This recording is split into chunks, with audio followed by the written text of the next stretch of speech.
Energy transforms lives. It permits economic activity, improves health and well-being, and helps lift people out of poverty. As populations increase and the need to address climate change becomes more pressing, the world is increasingly looking for an energy policy that is both sustainable and inclusive. How do we achieve it? 3 major events this year look set to shape the agenda. The Financing for Development Conference in Addis Ababa in July, the Sustainable Development Goals Summit in New York in September, and the Climate Change Summit in Paris in December.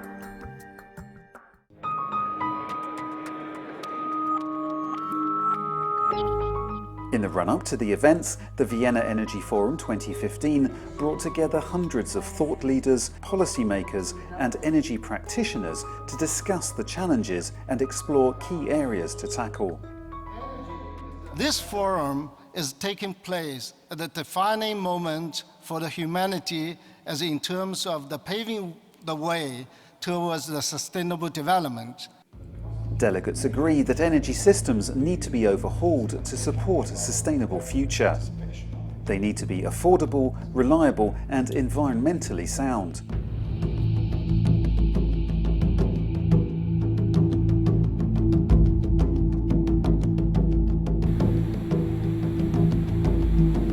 Energy efficiency and renewable sources of energy must be promoted more effectively and carbon footprints reduced.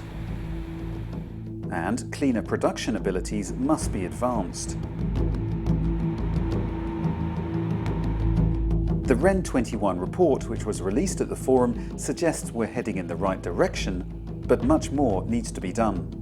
I think the Renewables 2015 Global Status Report nicely demonstrates that there was a lot of progress, a record year of investment in renewables in 2014. However, it also clearly documents that further progress is needed in order to get us to reaching the objective of doubling the share of renewables by 2030. More progress in the heating and cooling and in the transport sector is needed. The aim of this conference is to set a framework that will help build greater shared prosperity for the benefit of all people and the planet. It's a big challenge. Delegates accept that renewables will play an important role. I am optimistic not only because renewables are becoming cheaper and cheaper day by day, but also that there is a political will coming very strong to send a clear political signal that the fossil fuel-based energy system needs to be phased out.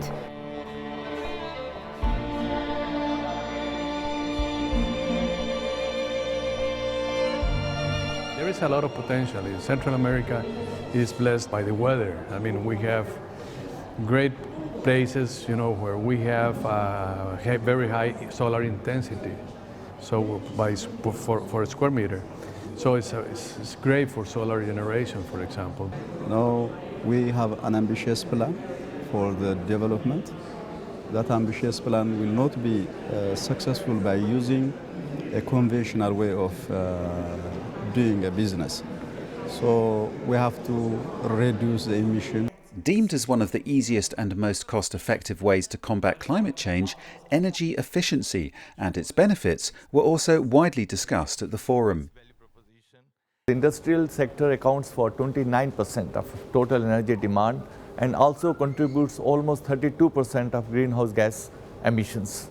But that's where Vienna Energy Forum 2015 comes out a very clear message. That's where action lies, that's where investments are required, and that's where partnership is required, and that's where we can impact on productivity of industrial sector, create jobs, and make developing countries' economies much more productive and efficient. If I can think of what is the best contribution that we had for this Vienna Energy Forum, was to actually tell the story of energy efficiency in a different way from the way that it's normally given. And that is focusing on the multiple benefits of energy efficiency, not only about climate change, not only about the economy, but all of the above. Support from organisations like UNIDO, core organisers of the conference, helps countries kick-start their renewable programmes, providing energy for productive activities.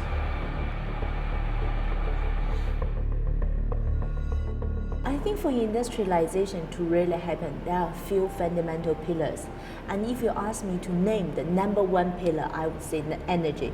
Without sustainable energy, there won't be industrialization. If there won't be industrialization, there won't be jobs. So at the end of the day, if we want jobs, if we want to help Africa, the people to escape poverty, we need energy, because this is the number one fundamental pillar we really need to support the sustainable industrialization.